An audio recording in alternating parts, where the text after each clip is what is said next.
The following is a presentation of iRacing on PTR TV. We'd like to thank all of our channel partners for their support. Please like and subscribe to the channel, and we hope you enjoy today's broadcast.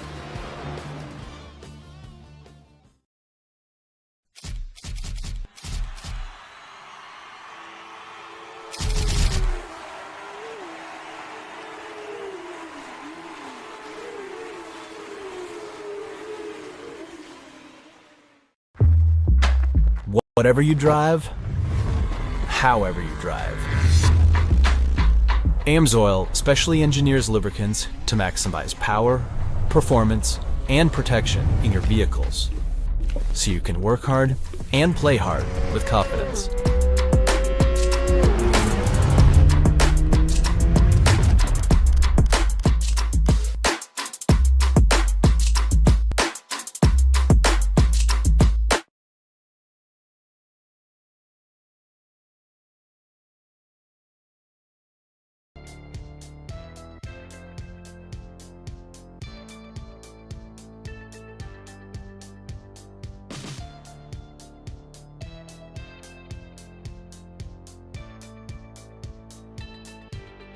The high banks of the Talladega Superspeedway have been providing the fastest oval racing in the country since 1969. The 33 degrees of banking that slightly outdoes the Daytona International Speedway has been leading to pack racing, huge wrecks, chaos, in either a driver's love or a driver's hatred. Welcome everybody to PTR TV for today's coverage of the Triple Bypass Racing League, and we will be presenting to you the All-Star 85 here at Talladega for 85 laps. And just want to thank everyone for tuning on in. It is not an all-star race. It is a points-paying race, but it is titled as the All-Star 85 just to evade any confusion. Going to be myself, Corey Silva, in the booth and in the production truck, and we have Brad Dalton here, former driver in the league and longtime friend of the league, to help out with the color commentary. So Brad, Talladega Superspeedway, I mean, what other entrance does this really require? We all know what Talladega can entail. Usually some three-wide racing, usually some big wrecks, and sometimes we get some surprises that come out on top. Yeah, good morning, good afternoon, good evening, everyone, depending on whether you're watching this live or sometime in the future. This is one of those tracks that, yeah, Corey, you said it best. It doesn't need an introduction, let's be honest. This track and Daytona are the two tracks that I would argue, even if you're not that much of a NASCAR fan, you recognize this. You recognize this track. You know what it brings. The only big difference between this is where the start-finish line is. From here to Daytona, it's going to produce some really good racing. I'm excited to see what happens, and I'm really excited to see how this 85 laps pans out. About 25 laps on a fuel run, so I would say 3 green flag pit stops if we go green start to finish, but there is a stage break in there, so that will mix things up a bit as well. Exactly that. Here is qualifying underway, but almost to be completed here. And just to go over a few house cleaning tasks here. Today's race, again, the All-Star 85, presented by, sponsored by, rather, Benson and Naj there. So kudos to them for facilitating and putting on tonight's broadcast. And our point standings after race number 3 at the Richmond Raceway. Brad covered that along with Howie Burrows about 2 weeks ago. Steve McClendon, our points leader, by 12 over Ben Harcum there. And then from 3rd down to 8th, you see Cress Parasini, who's no longer with us, but Hedricks, Jackson, Corey, Harmon, they are all in close proximity, and as is Robinson and Gresh. And you can see the bright green indicating McClendon and Gresh are winners here on the season.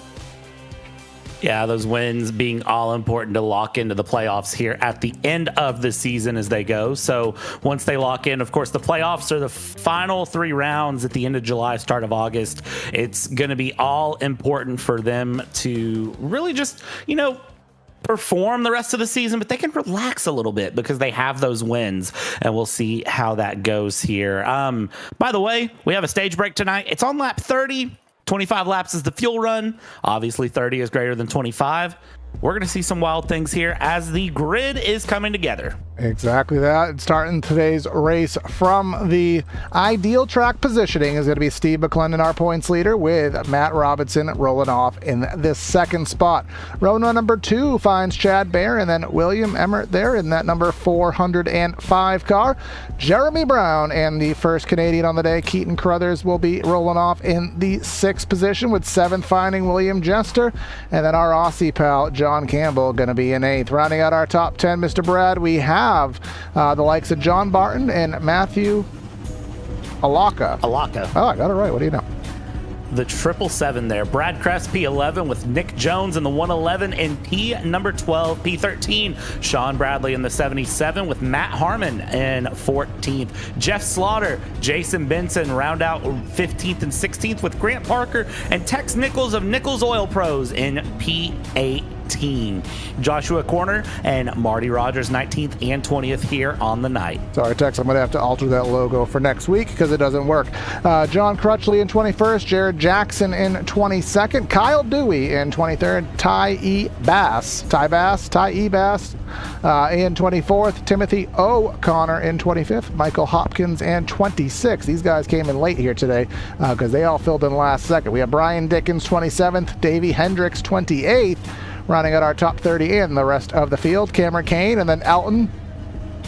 Woo! Left that one for you there. Al Corey, the boss, being 31st. Oliver Turan in 32nd. And then our final row, it is not Burton, it is Ward Fisher, and then Daniel Williams rounding things out here in the 34th position. This is going to be a good race tonight. I will say that. Yeah, our race details that you have gone over already, but just to reiterate them, 85 laps is the distance here today from Talladega, with a stage break at lap number 30, which will be interesting from the strategy perspective. 3 sets of good years, which is absolutely useless here at Talladega, but it's still a talking point nonetheless. And 1 fast repair, so if they wreck, they do have a backup car. Probably will be used if I had to take a gander at it. Custom fixed setups, and again the 80% fuel load, which will again draw them in a little earlier than normal. I'm very back and forth in my head about this here, Corey, because here's the thing. I have seen this league. I've been part of a race multiple times, actually, where this league has gone fully green, top to bottom, with the exception of the stage break, of course, but fully green, top to bottom, on super speedways. I've seen that happen. I've seen it happen more than once. But something's in the air tonight. I feel something here in the Cup Series. And I don't know what it is here. Maybe it's I know what it is. That AMSOIL. I know what it is. There's going to be a lot of drivers distracted watching the live. If you're watching this live, the actual Cup race is on at the same time, so there is going to be multiple people in this race glancing back and forth, and hopefully they don't do that while they're in the middle of a 3 wide. So that is my guess. Could be wrong, but I don't think it is. Our weather conditions here, again, absolutely useless, but for the sake of telling you, 82 degrees in the air. I don't care how hot the track is. It's still flat out and no real concern, even though it is 120 degrees, one of the higher track temps I think I've ever seen. But again, it will have minimal to zero effect here at the high banks. I mean, Talladega, if we're honest, it's flat out, it's go, and you just you sit in the pack, you let it run, and you just let it eat here. It's going to be fun to see Steve McClendon up in the top spot. No surprise there from anyone, but hey, anything can happen when you come to a super speedway. There's no promises he's there, and we're not at the start yet because it's around the corner. And we come through that tri-oval, and as every commentator has ever said, to the start-finish line, that is at the end of the tri-oval, and that is the Geico restart zone. That is the green flag. The All-Star 85 from Dega is underway as we draft off into corner number 1. Everybody keeping it 2x2, just winding the cars up here early, and that is usually the best decision here at Talladega. Don't go too crazy too fast. Remember, you got to get to lap 85. If you ain't in it, you can't win it. That's probably not the way you say that. You got it That's backwards, yeah. You know the point that I'm trying to make. Stay 2x2, stay calm, keep the car cool, and just enjoy for a little bit. Nobody needs to make a move, I'd say, until lap 75. I have a verbiage that I always use here. Our pal Andre has latched onto it himself. And I always tend to say that here at Talladega, it is aggressively, no, I forgot my own saying. Talladega could be known as being intensely boring. You're in the middle of a 2-wide, 3-wide pack. You know, the likes of right now, we're on board with Keaton Carruthers there in that 809. You're on the wheel. You're making sure you're following your line. You're not bumping too hard. You're keeping yourself pointed within that 1-inch bubble that you need to be in. But at the same time, you're stuck. You're just kind of chilling there, not really doing much. So it does allow you to go off astray and start thinking of different things, glancing at your phone, watching the real life race. So there are times where people do start to astray, and that actually does cause some mistakes. Yeah, it's a very weird feeling as a driver, too, I will say. Now, super speedways, you kind of look at it, and you look at Talladega, you look at Daytona, you look at the big tracks where you can just sort of sit and run, and you think that it's going to be easier, but it's actually, in my opinion, in my experience, harder to keep your mind engaged because there's not a lot, but there's a lot going on. And one of the things I'll tell you right now that's already going on is we've got two different packs forming here. We've got the big pack here at the front, and then you look back a bit further, and there is a secondary pack forming, starting with about P21 as we're going 3 wide in the second pack. Yeah, and that will not help them out here. iRacing has modeled the side drafting, the single file drafting, situations. They've modeled that quite realistically here in the next gen car. So if you want to gain time, you need to have a big pack and you need to be running single file. This 3-wide stuff they got going on with who is that, Marty Rogers in the middle of the Bud Light car, that is not helping causes. But as we go back to the front of the field, Steve McClendon leading things down in the Dale Jr. car with the old school Kyle Busch car of Chad Baer, whose name is correct this week. I know I won't bring that back up to you, Brad, but they are 2x2, which for anybody who watches Next Gen Racing, that's kind of how these things normally race. They get stuck 2x2. Luckily on iRacing, we have a little bit more flexibility to go 3 wide, but a little too early for that.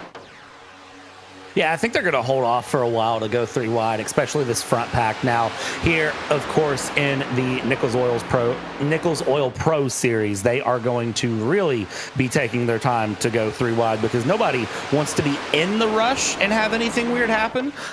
Nobody wants to be the cause of the first caution. And, of course, you just want to get to the stage break at this point. So just ride. Just cruise through, just again, let it be intensely boring and let it go through. Now, if you end up in a situation where you kind of get forced 3 wide, then hold your own, hold through. But one thing you will see too is a lot of drivers won't be afraid to cycle back in the pack, and they'll be kind of okay if they get a little out of line, a little just sort of, they don't like what's happening.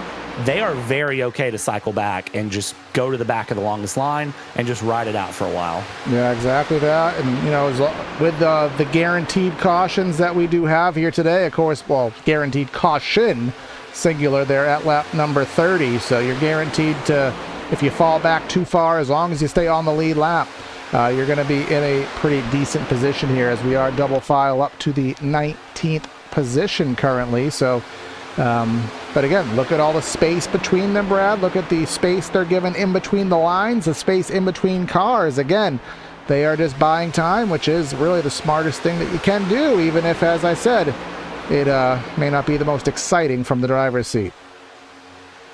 Sometimes the drivers have a lot more fun with this style of racing when they don't have to worry about, slamming the brakes, diving into the corner, downshifting. If you're Kyle Larson in the Indy 500, you downshift into 3rd gear for whatever random reason. But, they can kind of just focus on the drive and the car ahead and not worry too much about, all of the other technical bits. They can really just focus on that sort of racecraft of where's the car beside me, where's the draft going, do I have a run, and what do I want to do? And really the only thing you're looking at, you're looking up, you're looking in your mirror, you're looking at the water temp, you're looking up, you're looking in the mirror, you're looking at the water temp, and you're kind of going through those because the one thing that can happen, and you're starting to already see it, cars are peaking out, cars are probably starting to overheat that are further back in the pack. Yeah, exactly that. These drivers are starting to have to make that decision on what to do when it comes to the pushing, because you get to a point where you really run out of ability to push anymore. You get to a spot where, right now, look at William Ebert, look at the driver in front of him. I think that's the 74 Jester. Ebert in that 405, he is going to get that thing pegged at maximum, temp. And then the only way he's going to be able to cool off is to completely pull out of line, because otherwise he's just going to be in a spot where, all right, I could push for 30 seconds, then back off, 30 seconds, back off, and that never amounts to anything tangible regarding getting runs. I really wish that our camera here, when we ride on board, showed us what the driver's water temps are. I wish we had a way to really see that, because that would give us a good indication of who's where with what as they go along. And they would people would gain that weight. That's the reason they don't do it. I know. That's the reason. With any piece of information that they provide, there's always somebody out there who wants to ruin it for everybody. So that's why iRacing has to be limited with what they can offer in terms of telemetry. People have asked for, tire wear numbers down to the exact percentage, and iRacing says, nope, we don't trust you to do it. So they will refuse to give that information, but, it would be kind of cool from our perspective. A little bit of 3 wide going on.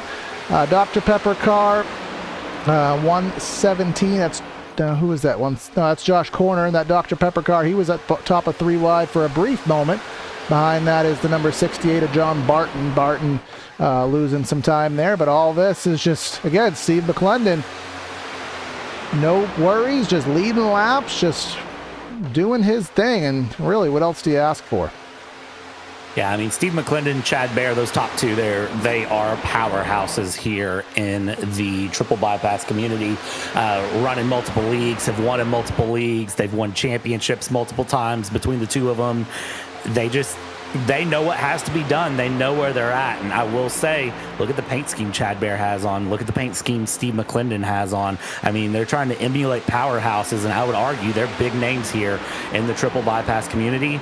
They're just going to run. They're not going to force anything crazy. They're not going to do anything. And here's the other thing, if you look over, obviously we're in Discord together here, Corey, but if you look down in the lounge, a majority of these drivers are sitting in Discord together. So they're probably all talking, scheming, working, kind of akin to the old days back when all the drivers could just dial each other up on the radio and talk. Back when NASCAR was a little more fun, a little more willing to let drivers do crazy things. Now, that was actually going on...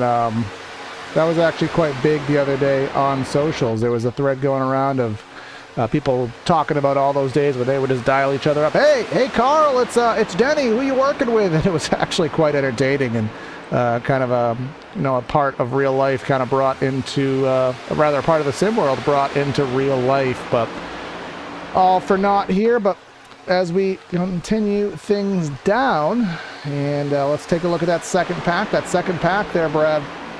They have fallen now. They were about 3-4 seconds back. Now they are 9 seconds off the lead, and a lot of that is just because of the size of the pack being smaller. But again, they have not managed to sort things out when it comes to figuring out running single file.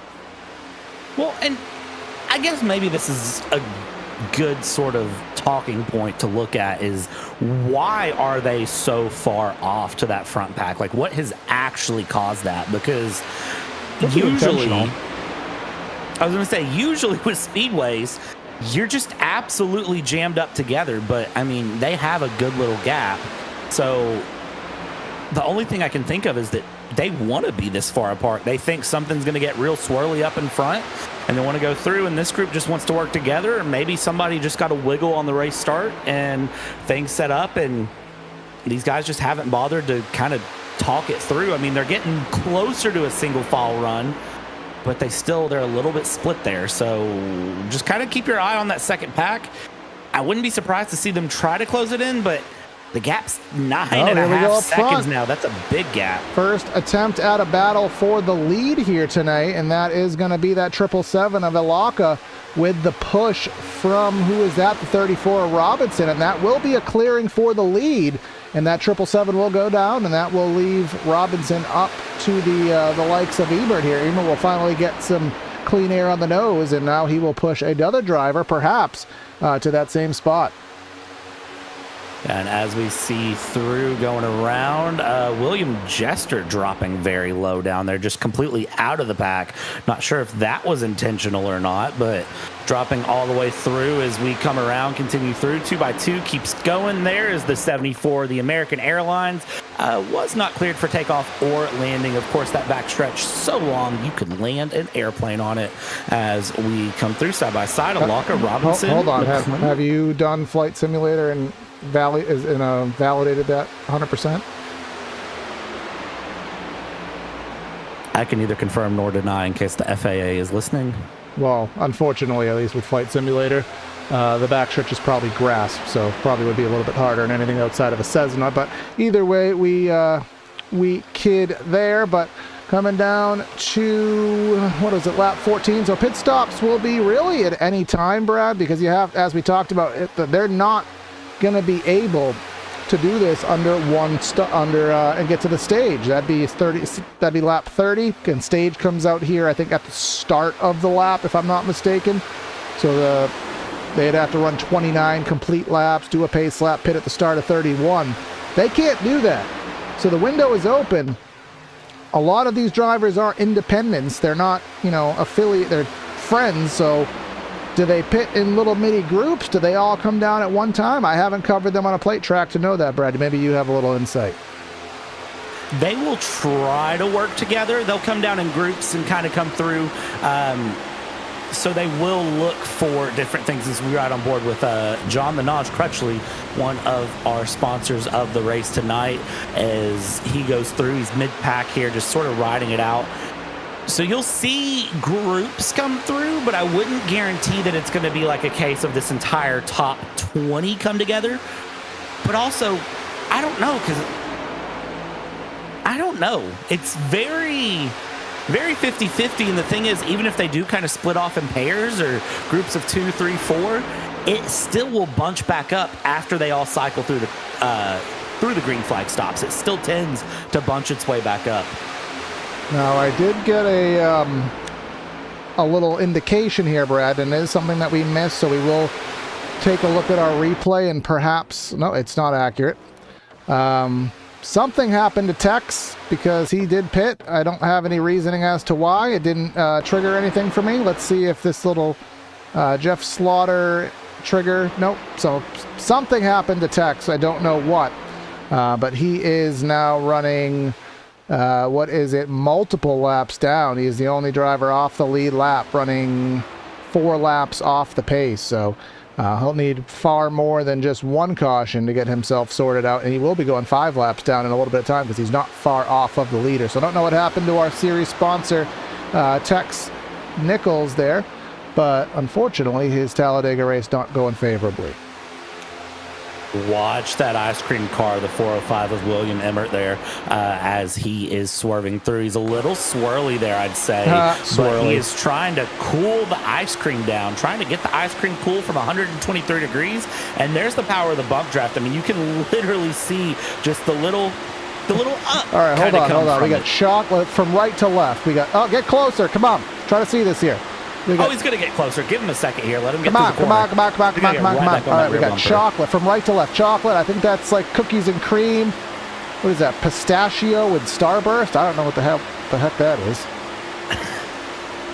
All right, now we're off skew here. Back off a little bit. We're trying to see here. Come on, I can't see it. Come on, this is pivotal stuff. This is the only time this season that we're going to get to really dissect vanilla this. is under the Ford logo. Of course. Some chocolate chunk or something. Gotta turn the ticker off here. Chocolate chunk. All right, that's cookie dough. Yeah, so what was the second one then? The second from the right, I want to say it's cookies and cream. I want to say that might be like mint or something. And then far to the right side of his car, left side of the screen, is, I want to say Rocky Road. It was like black with white chunks in it, or some kind of s'mores flavor. Yeah, that's definitely Rocky Road. Black chocolate ice cream with chunks in it. I'm not quite sure.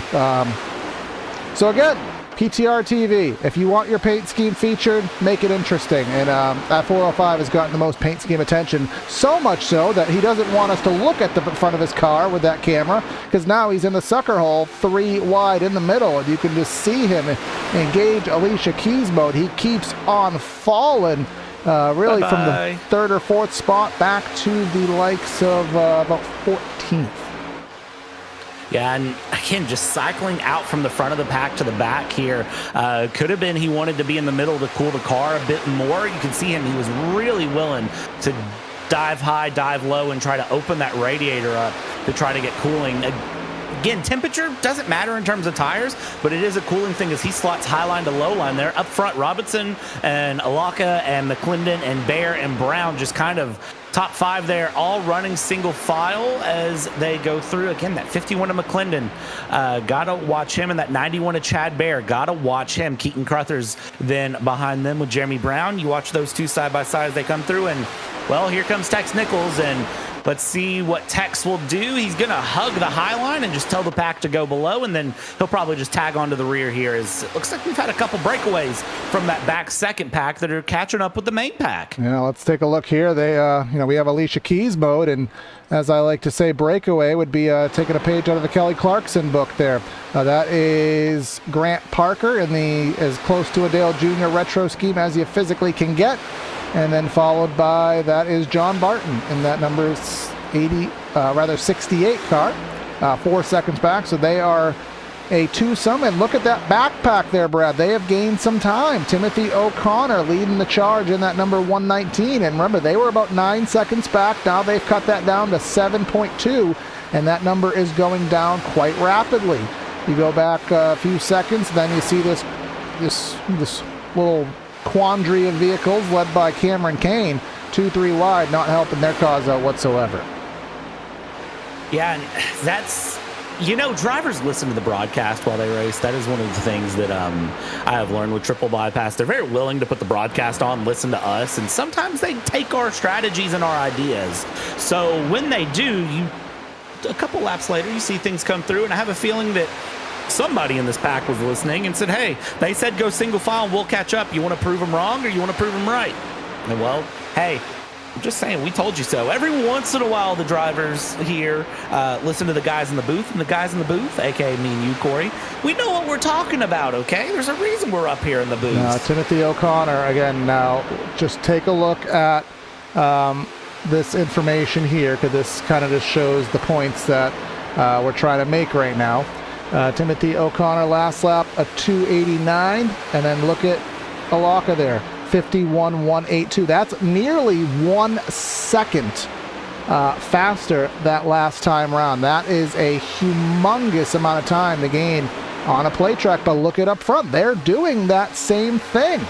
They're running single file for a couple positions, but then they're in the middle of that pack. But now here is the point of contention. Again, lap number 22 per Al Corey, who gave us a little insight last second. 25 laps is the stage break. Take a look at where we are. Lap number 23. We're just waiting for the first peel off. Thus far, it has been nobody. This time by? Is somebody going to peel off? Wiggles, everyone kind of acting like they want to do something on the back stretch. You want to be on the low line if you're going to go through. So you see Chad Bear goes to the high line. That would tell me Chad Bear is not going to be coming down this time by as they come around here, because it'll be 24 when they go. The 117 there, Mr. JC John Campbell holding the high line as well. Nudge through. Robinson acted like he was going to go, had no followers, and gets right back in line.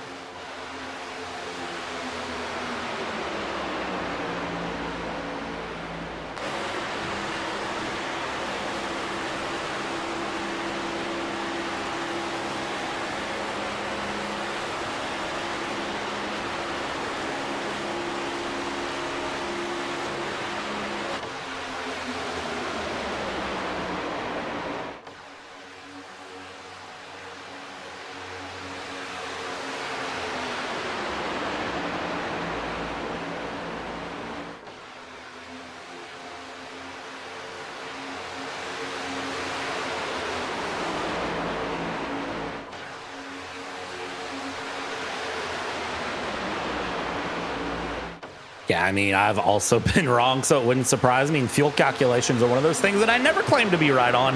I just take the information that's given and then I spit it back out. So I'm just going to say that I never reveal my sources, but if my source is wrong, my source was wrong, and we'll leave it there as they come through. That second pack still single file, still. Let's watch that. Yeah, I mean, still closing and doing a very good job of it here as they continue along. 777 and the 34. You know what? I don't know what. If they make it to the stage break, they then have to make it around to get into the pit lane. Yeah, it's another Are they lap. gonna do it? Well, let's see. This is the entry of pit lane. Will this be any hard peel off to the left? No, which means Al Corey is a flat liar. I said that to you, boss man. You lie. No, I'm just kidding. I mean, you never know exactly what happens here in the draft, especially with a lot of cars. You never quite know because, you know, especially when you're like Brad Kress right now, you're 9th place in that Valvoline car on the inside. He's probably been running 50% throttle this whole time. He's been in the middle of the pack, never peeling out of line, stuck on the inside, just kind of chilling where he is. You're running 30, 40% throttle. He might get 2 or 3 laps longer than anybody else gets. Yeah, honestly, that's, you know, and that's one of those things that I really expected the guys up front to be rotating back just for the fuel saving. Because, again, knowing you can save that extra fuel, expected it to come through. But no, okay, lap 27 will start. Nobody pits. So at this point, Brad, I would be more inclined to say they can make it because why would you want to pit with a lap and a half to go? Or like 2 laps to go before the stage. Why would you want to pit then? Especially if the stage is here in this league, they do things a little bit different. In a lot of leagues, the stage is at the end of the, you know, identified lap. In this league, the stage is at the start of the identified lap, which means at the end of 29, which is only a lap and a half away. That's when the caution's going to fly. So if you didn't pit by now, you certainly can make the stage. Yeah, so I would just let it go. The only reason I would think that they would pit at this point is if they can't make it back around. And yeah, no, nobody's peeling in. No reason to peel in here. Just let it go. I mean, just run it through, or you're pitting Don't in hold at it the back end of the next anymore. lap. I just left Disney. But, You did just leave Disney. Yeah, come on. It took me a second to calculate what you said. Let It's it been a long day for go. me. Let it go. It should be. No, it's not the white flag yet. I screwed that up.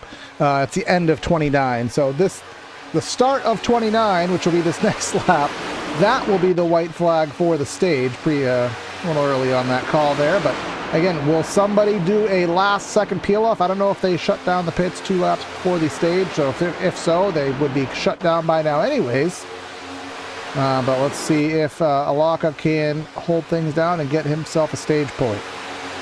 Yeah, pitch should be closed here, so you're just running through. I mean, around Alaka trying to hold on here. Robinson low. You got a pack trying to break 3 wide. Nodge is trying to hold that middle line through with JC John Campbell coming around. And then watch that 91 of Chad Bear. Can he bear it all to get all the way up to the front? Let's see what happens. JC isn't going to work with him here, but Alaka running through. McClendon, the current points leader, can he find something to get a little bit more through? Now this pack has went 3x3 in the back, and usually once they start in the back going 3x3, they go to the middle 3x3 and then the front 3x3. Watch Nodge there as he drifts up, but up front it's still Alaka. It's Robinson, McClendon, and Robinson's going to look. McClendon's going to go high. Does he have the run here? He's going to try to hold the side draft off of 4 down towards the tri-oval. We go, hold it through. He's going to get second place at least, I believe, side by side. He's on the high line, comes around through the restart zone, coming through. Watch Chad Bear trying to run his way up.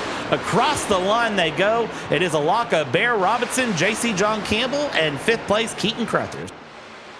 Yep, that is our stage break. So again, the information that we were given on fuel, a little bit off, so that will recalculate the end of our race, but no recalculations needed for Matthew Alaka here. So we will let things come on through here and congratulate him on the stage. Bear, Robinson, Crothers, Campbell, McClendon, Kress, Brown, Dewey, and Emmert there getting the stage points, and all clean and green, Brad. So that is impressive. We are over a third of the way through, and first caution is not for cause, which is always a good thing to see here in the All-Star 85. Yeah, it's always great to see them jump through like that and run through. Again, I've seen multiple super speedway races go green top to bottom in this league. Now, I can't guarantee it this time because you never know. The gloves might come off, but we should see something fun happen as we see some cars dropping down to the flat here, running through car. And yeah, get the pace car around.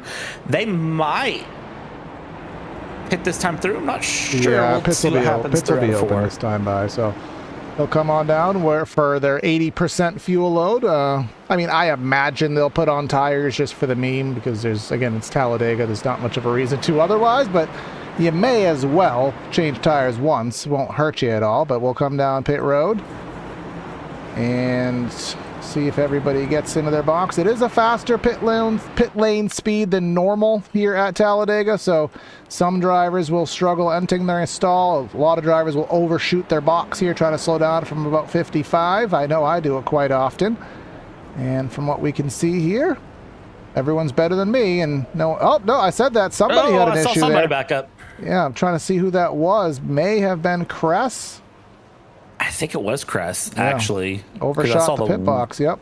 There was a white car for sure, but Robinson will get out of the pits here. So we have a couple things that we got to do, and we got to do it quick, Brad. So I will let you go and have the brief sponsor word here under the stage with those who are responsible. I think it is Naj and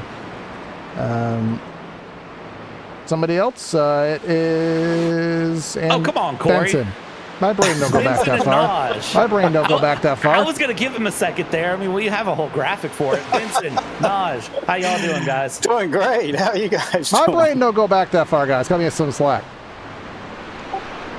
Just a great time. He's having a great time, obviously. Guys, first off, thanks for sponsoring today's race. I got to ask, All-Star race, is this just because we're the week after the All-Stars, or kind of what was your thought on that one? This is because I just think anybody that's in triple bypass are all-stars in general. Just everybody here is just great. That's why I came up with all-star. Just trying to show our appreciation to all the drivers, you know. I love that. Guys, follow-up question to that one as we're pacing around here. What is your all's goal for the race? Where are you all going to finish? Oh, me and Naj have to finish side by side for the lead. That's what we got to do. Yep, that's our goal. Is it going to happen? Yes. Can we get the second 0.000 finish in a week? Oh my gosh, that'd be awesome. TV? I would be quite thrilled with that. So just remember, if they do that, this ends up as part of the short that will be edited out later. But guys, this Cup Series is a lot of fun to watch and kind of see running through here on Sundays. Kind of for those who may be unfamiliar with triple bypass, be newer, whichever one of you or both of you, kind of tell people what this series is about, kind of where things go. Well, it's just a place where a lot of us hang out. We're friends for years, and just really enjoy racing together. And week after week, be on track and trying to improve and get those rivalries going that are friendly but intense at the same time. And just have a place where people can come and have that moment in the sun. Hopefully that's me and Naj tonight. Yeah, Vincent hit it right on the mark. Awesome, guys. And we are going to let you go through pacing down the backstretch here as they go. Good luck on the 0.000 run. You're both currently in really good positions. Hopefully we'll be talking to you post-race, but if we don't, thanks for sponsoring, guys, and we'll talk to you all later. All right, thank you so much. Thank you guys for everything you do. Anytime. Thank you, guys.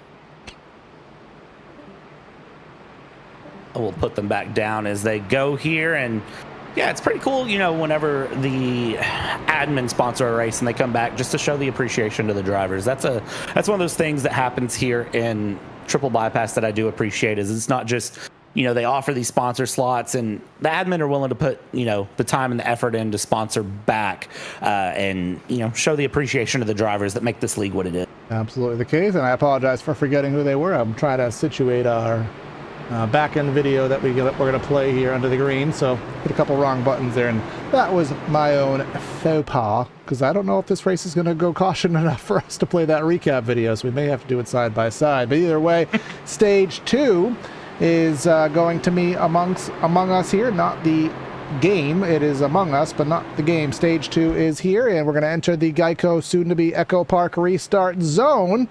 And Barney will get us racing for stage number 2. Robinson on the loud pedal, 51 of McClendon in arrears with Alaka to the outside. Let's go racing for stage 2. Watch Chad Bayer there in the 91. He's going to be a little interesting to watch and see where he decides to put himself as they come through 1 and 2. Just holding it on. Again, it's that wind up. It takes about a lap, honestly, to really wind these cars up to run through Dega. A lot of times people want to say they're wound up by the exit of 2, but I think it really takes a full lap for them to be at the peak of what you would expect here. As we see 3 wide already. Oh, JC, you're trying to squeeze there where I don't think the car can squeeze underneath the 777 of Matthew Alaka. As they go through, JC figures it out there. And then on the high line, I believe that is Jared Jackson who is running back, or possibly Oliver Tehran, actually, on the high line in that black and blue car. And he is just following all the way down the order.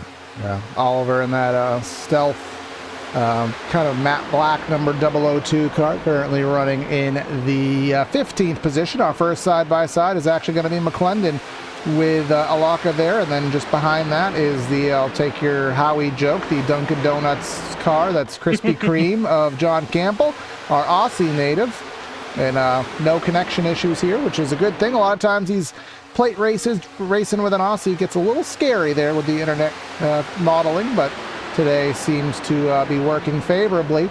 And thus far, everyone's still in the lead draft, even going all the way back to Barton there in that 68. Now, look at that little bit of a gap there, Brad. It is between Ward Fisher and Marty Rogers.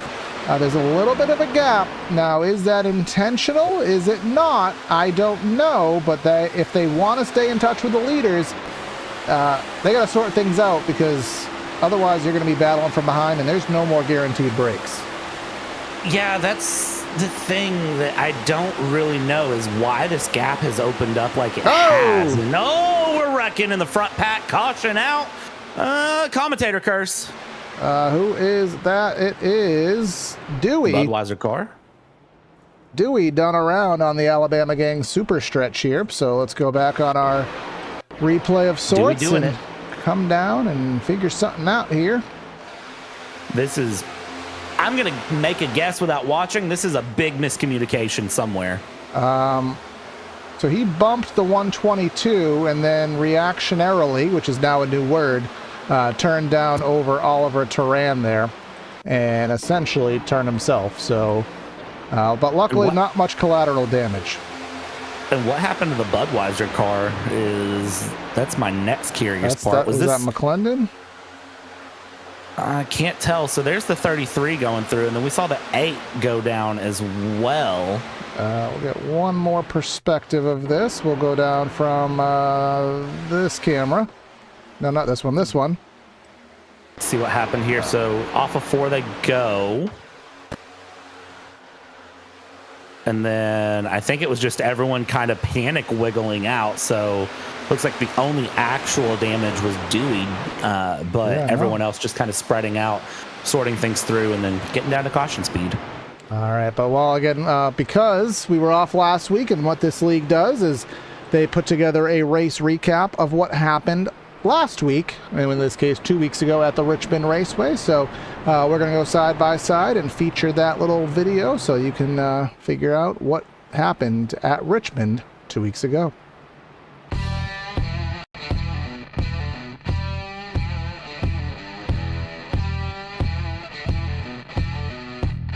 On May 18th, 2025, the Triple Bypass Nichols Oil Pros Series returned to Richmond Raceway for another wild night under the lights. The 170-lap contest saw only 2 leaders and 2 lead changes, but don't let that fool you. With 10 cautions over 38 laps, the action came early and often. The race was sponsored by Jared Jackson, and the On Edge Racing 170 was broadcast live by our partners at Primetime Racing TV. Thank you, Jared. From the drop of the green flag, Chad Bear in car 91 was the man to beat. After starting on the pole, Bear led 166 of the 171 laps and never flinched under pressure. He backed up his dominance by clocking the fastest lap of the race at 21.9 seconds on lap 119. Between his smooth driving and strong restarts, Bear was unstoppable en route to victory lane. Ben Harcum in the 78th made a strong charge from 6th to 2nd. He muscled his way through the chaos and closed the gap late, but came up just 0.6 seconds short of the win. His fastest lap, a 22.1, came on lap 121 as he pushed to catch Bear in the final stretch. Steve McClendon ran near the front all race long after starting second. He crossed the line just 0.6 seconds behind the winner and briefly held the top spot for 5 laps. His pace was steady, and he was the only driver to break up Bear's total dominance of laps led. Brad Kress and Davey Hendricks put on fresh tires before the green-white checkered finish and blew past several cars on old tires in the final laps. Hendricks once again put on a show as he came all the way from 25th to finish 5th. We hope you enjoyed this Triple Bypass Nichols Oil Pros Series recap. We'll see you next time.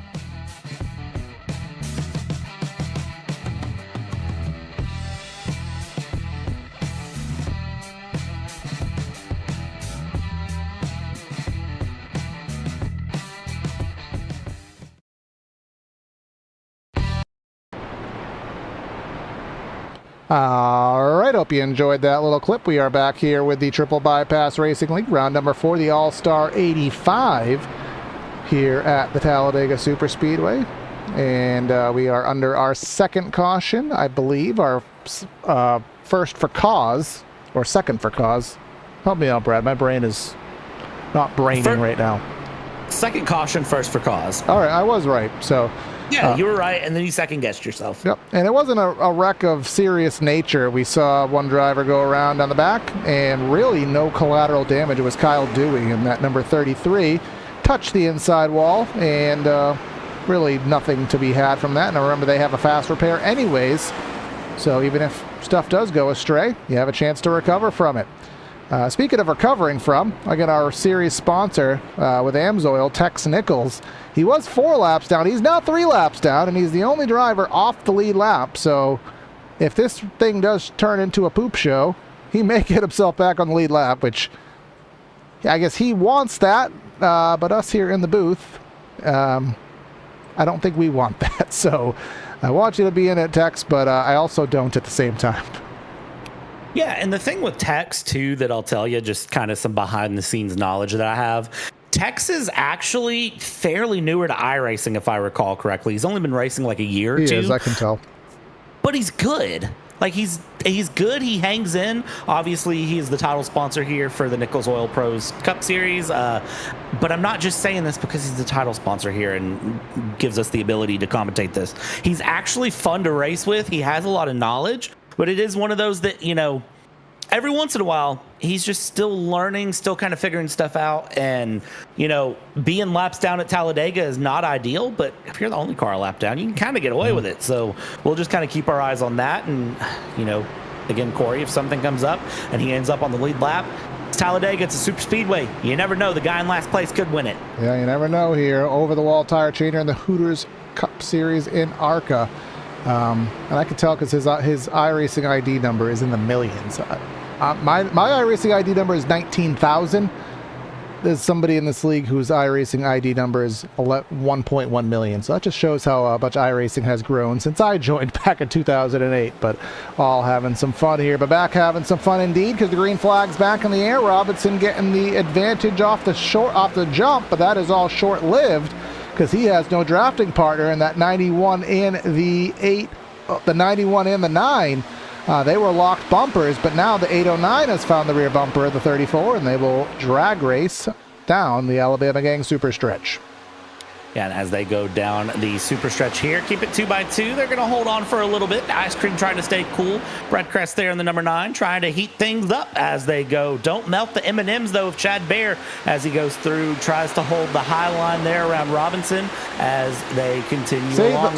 See that chocolate on the left side of the screen? It's chocolate with like white chunks in it. Would that be? You said that's Rocky Road? I think it's Rocky Road. You're there it is, right there.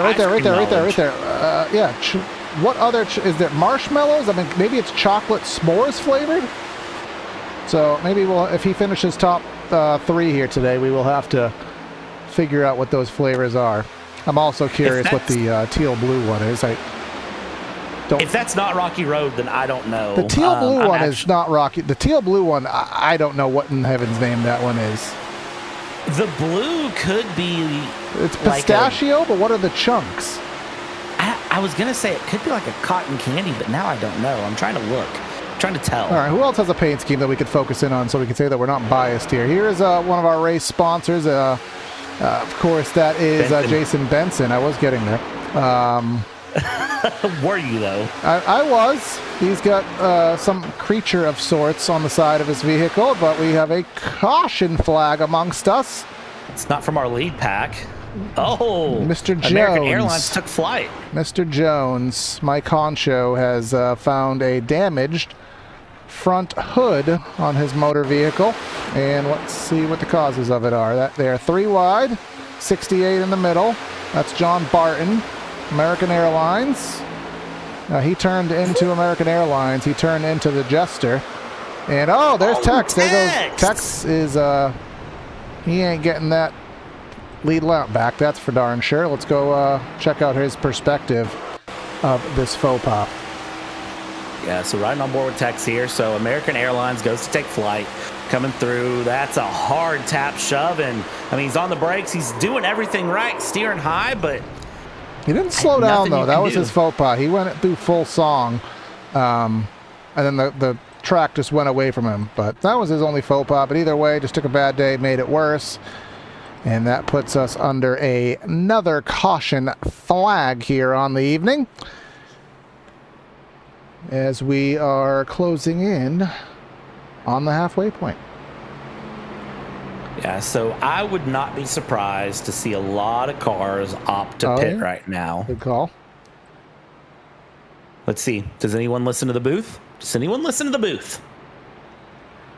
And... or is pit lane still closed? No, it says it's closed, but there really shouldn't be a reason for it unless there's some kind of a... I see a car pulling in. I see one person taking to the pits at least. Yeah, I can't imagine why they'd be closed, but because typically once the caution does fly within iRacing, pits open the first lap around, and then Talladega typically has the quickie caution, so I would imagine, barring anything outside of the norm, that they are already on 2 laps to go. And then they will have the opportunity to go green on the 3rd lap. So strange indeed, but Nick Jones is... oh my God, I hate... this always happens at Talladega. Jones in the pits, Tex in the pits, Jester in the pits. That's all to be expected. Really, nobody else. Actually, Al Corey, there's Barton, there is Ward Fisher. What does it say on the back of Ward's car? Let me see. Good question. I don't... Get closer. Closer. Come on. Wind it up. Get close. All things good. Okay. That was... Is there anything else on Fisher's car, though? I guess he takes after the Ward, and Ward's a simple man. So a simple man, simple name, needs a simple car. Fair enough. I respect it. May as well do our Through the Field here, sponsored by... we don't have a sponsor for the Through the Field, but we'll do it nonetheless. Chad Bear is leading things down here with Brad Kress in 2nd. Mr. Matthew Robinson in the 3rd position with Keaton Crothers in 4th. Timothy O'Connor in 5th without William Ebert. We will try to stop focusing on him, but we've discovered the sponsors. The ice creams he's in 6th. Dickens is in 7th. Not Charles, it is Brian. Jeff Slaughter, trying not to murder people. The 8 is in the eighth spot, has the 88. That's too much 8s for my brain to compute. Ty Bass in 9th, and Matthew Alaka in the 10th spot, Mr. Brad. From there, we're going P11. It's going to be Jason Benson, one of our race sponsors here on the night. P12, Davey Hendricks. 13th is John the Naj Crutchley, the other race sponsor admin here, with Jared Jackson in 14th. Elton Woo in P15 in the Reese's car. Good taste. P16, Sean Bradley. From there, we go 17th place, Jeremy Brown. P18 on the night is going to be Kyle Dewey. And P19 is Oliver Turan, and P number 20 These Jumbotrons is are killing Joshua Corner. The Jumbotrons are killing me here. Oliver Turan, 31st. William Rogers.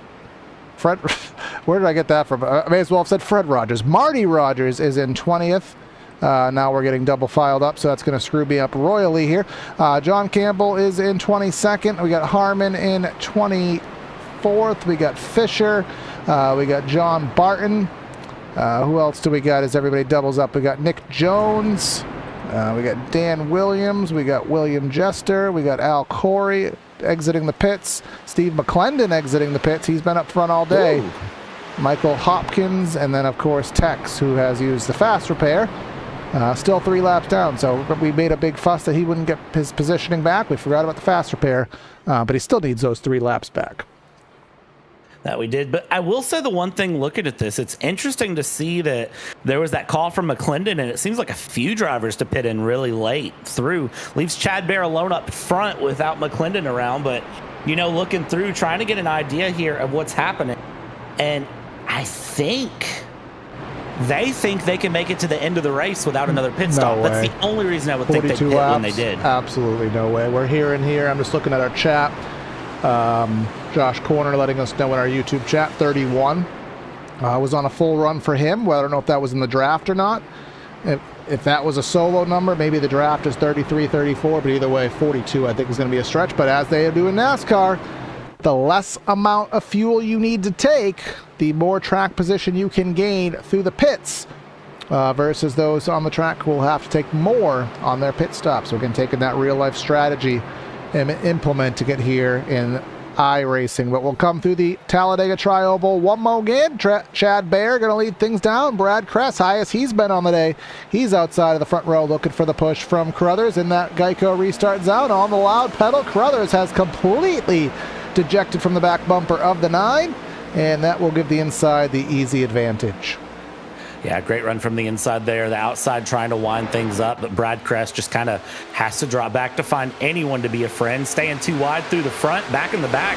They're kind of spreading out 3 wide around, get back into 2 wide, and then just sort of settle it along here. Chad Bear will bear it all up in the front and keep the lead through. And I have managed during that caution period to find the ice cream flavor list for Brahms, so we can officially get ice cream answers once things settle through, as that has to be ice cream and Reese's. Perfect. How are they not tag team friends right now?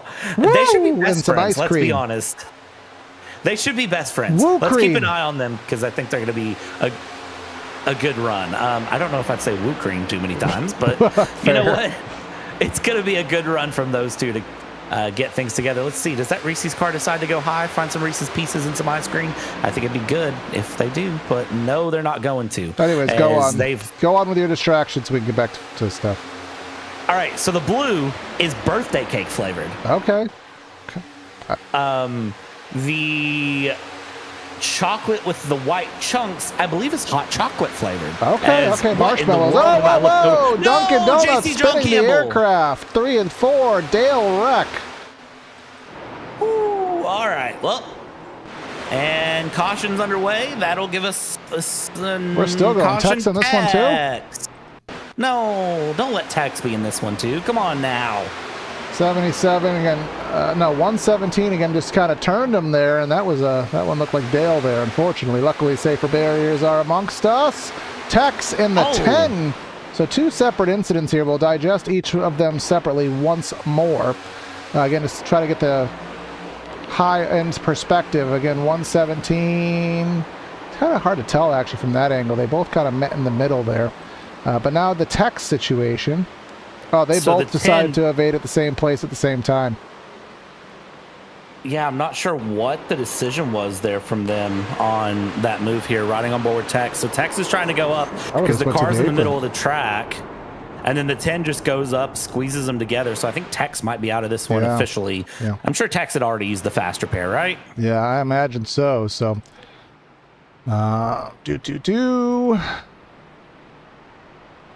All right, keep this one through 46.85, but let's see who pits, who doesn't. I mean, I feel like everyone. I mean, this is still 40 to go. So, but it gets you closer. So, and it looks like here comes pitting in. Bear. Indeed, coming to the attention of his crew, and still early to make it, but it gets you Whole closer. field in. I think the whole field is in, except for looks like the 002 stayed out of Oliver to Ron. Looks like guys that basically only the 3 or 4 that pit there on that last caution stay out. Everyone else pits in. So again, tires don't mean anything Bear around Vega. has to back up twice. Has to back up. So that will be. Ouch. That will be a big ouchie doo-doos there, and leading things down will be Oliver Turan. But we're going to take this opportunity because cautions have been a little bit rampant as of late. We're going to go side by side for a brief moment. We'll be back with you guys for the restart, so please stay with us.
And as the pace car pulls off, we get ready to go back to green here with the Triple Bypass Racing All-Star 85. Not an all-star race, but everybody in this league is an all-star. Brought to you by Benson and Naj. It'll be lap 49 as they come through into the Geico restart zone. And cautions here, we've had a few, but of course, depending on when you pit, it mixes things up. As you can see, everybody in a different place.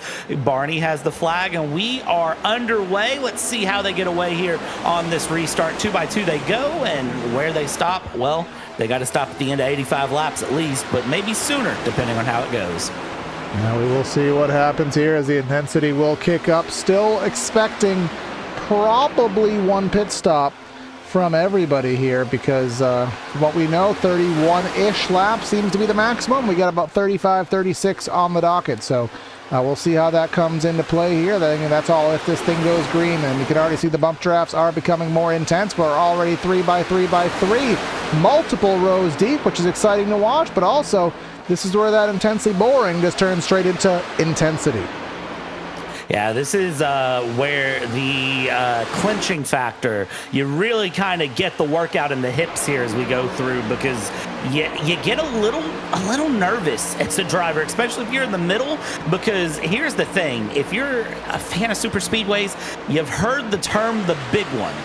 And this is where the big one can start, as we see lots of bumps, lots of checkups. We're on board with Jeremy Brown as he goes around hard into the wall and takes out the Dr. Pepper car as well. But we stay green. We stay green, and we stay green. Yeah, He gets off the racing surface. Not while I try not to be technical too much, but it's just not in my DNA not to. But the way that iRacing triggers a caution, it's based on getting 45 degrees sideways in relation to traffic. And if you watch this replay where they just kind of, contact with the 809, they were sideways, but they weren't sideways as a car was passing at that exact moment.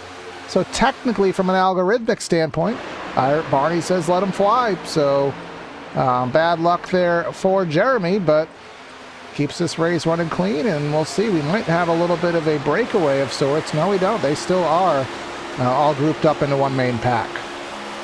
Well, and really what started that for Jeremy, too, looking at that, was Chad Bear had to check up because of somebody wiggling up ahead. He did the smart thing and checked up, but when you're behind and you're this close, car to car, bumper to bumper, you can't always see that the car in front of you checks up. You can't react fast enough to that, so you end up in that situation.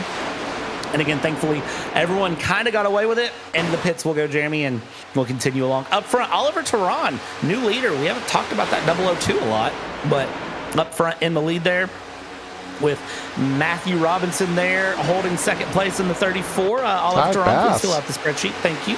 And Ty Bass, very fast Ty Bass. Apparently, we're just having bad luck here with newbies here.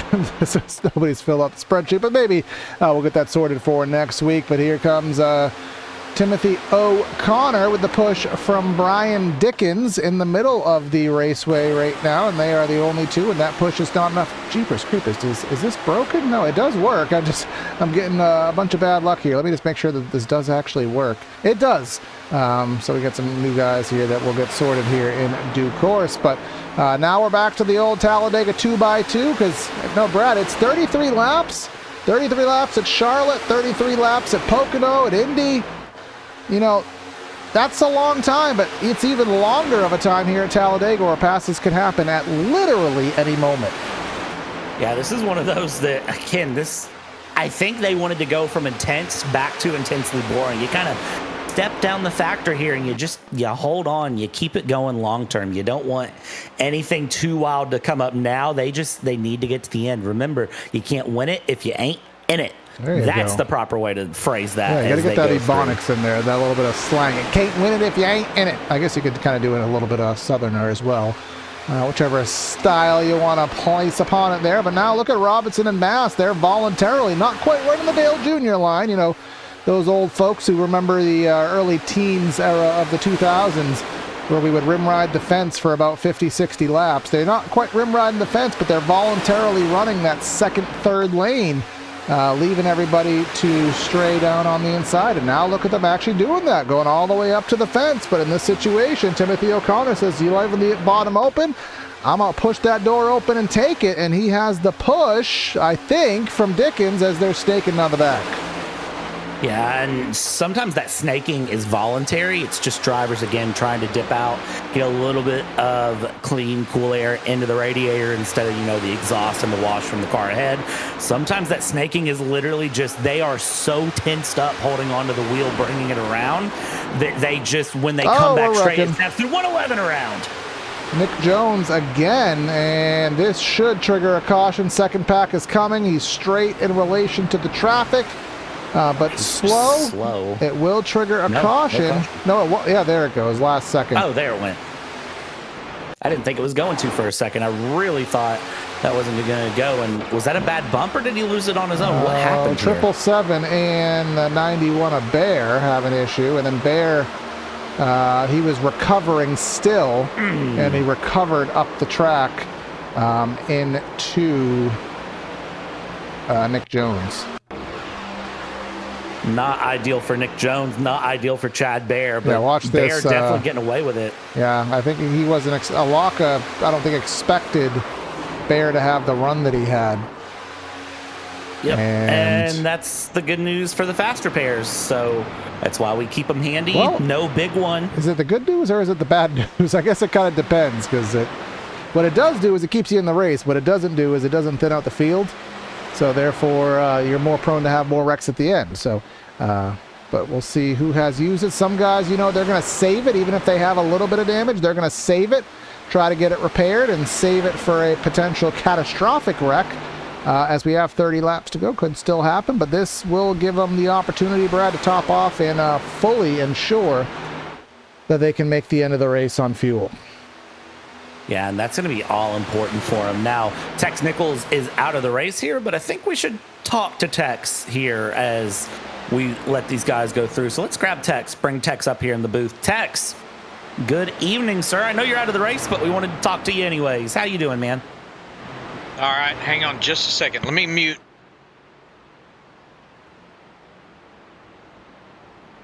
Hey, man, I was muting the broadcast I was watching. Don't want to hear yourself talk twice?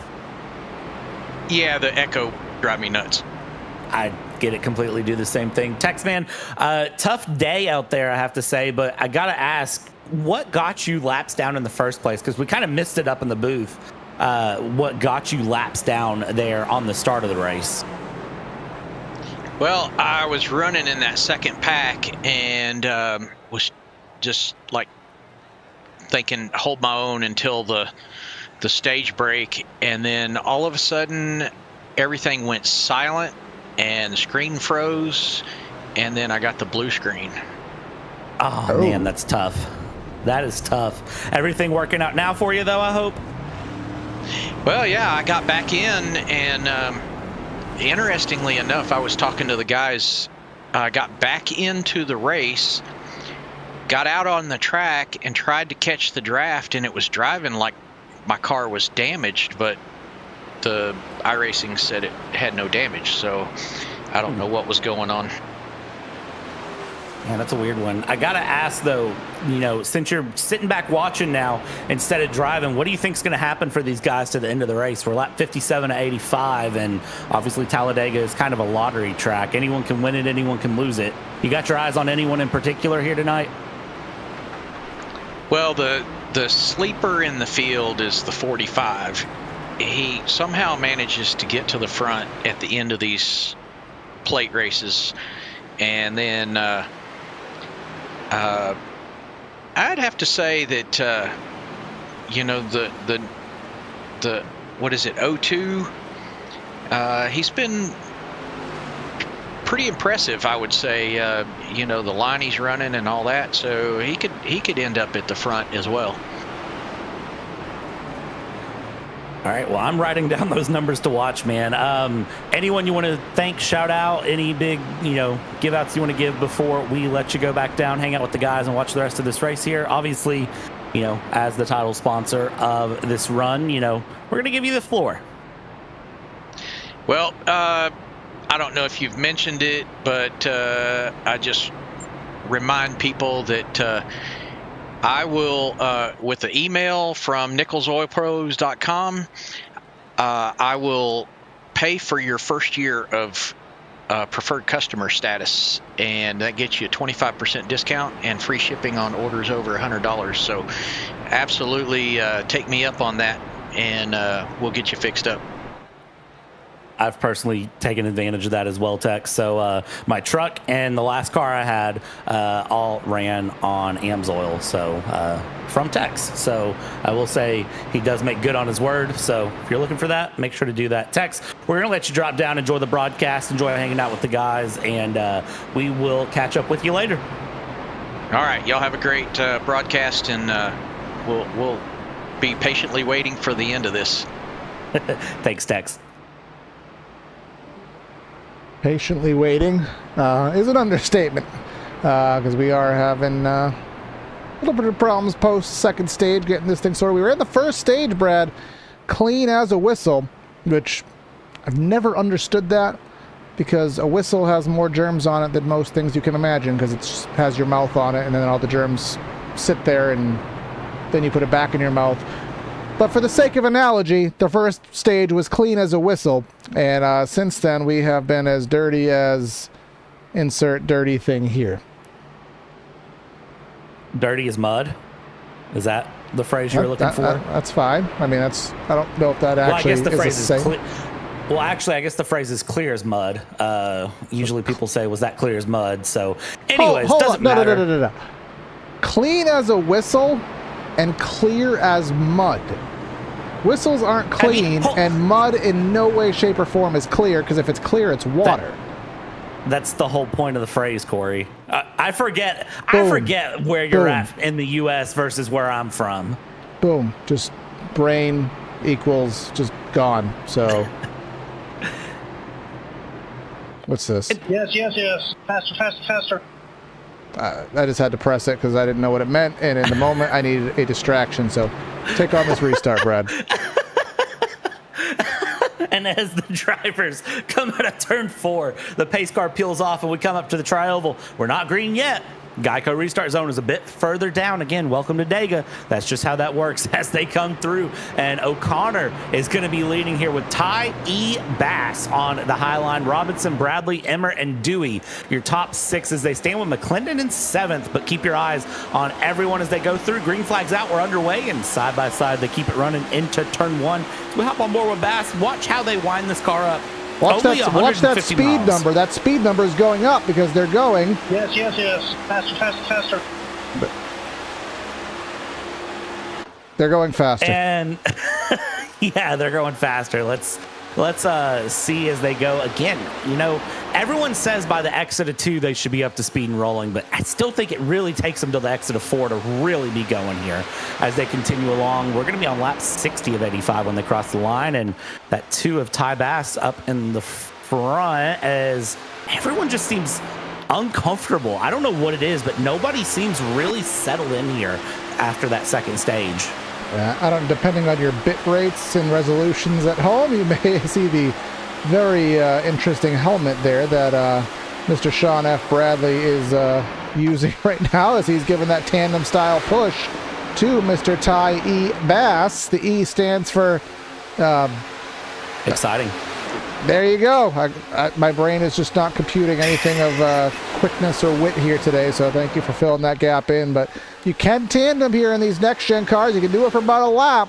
It is a little unstable. It will get the temperature rising, and clearly that tandem has lost its luster because now they're back there losing a bunch of spots and into the clutches of the main pack.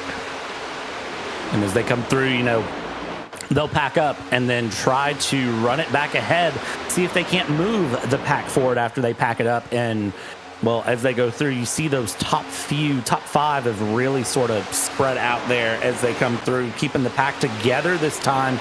I don't really see a lot of drivers spreading out. The 28 cars all within about 2 seconds of each other, which is not a lot of space as they go through. But look at this. Brian Dickens, William Emert, who we have identified all ice cream flavors of, are trying to chase down Timothy O'Connor and Matthew Robinson there, the front two, who have decided to try to break away. They spread their wings. They learned how to fly. Crap, what's the next line? I was trying to do a Kelly Clarkson song there, but I've just lost everything here. I don't know if anybody has I got nothing, Brad. Literally, jokes, nothing. Where's the refill switch? For reals, these, though, that's about as accurate as it gets here. I'll just do straight commentary because humor I have absolutely none of here today. Here comes the 122 of Brian Dickens to the outside. Huge push from the Ty E. Bass. The E stands for everybody get ready because I'm going to push you to the front right here. Huge push to Dickens here. And here comes the run. Here comes the side draft. Will the 122 drop down or will they stay friends? Nothing because we're wrecking. Caution. Oh, I see a couple cars around in the background. That's Ward Fisher can't ward off the spins and the 10 around as well. My Little Pony there might have to put that package back in the box because the pony might be a little damaged there. Let's see what the reasoning is behind said damage here on our PTR TV replay. See coming through. So Ward just backing up and then drifts up, hits Al, and then comes back down into 10. Al doing very good to keep that together, and unfortunately, there it went. Yeah, there she done wentified there, as we'll try to get one more look at it. Let's take a look here at this camera. You can see the push to the 84. 84 goes up the track.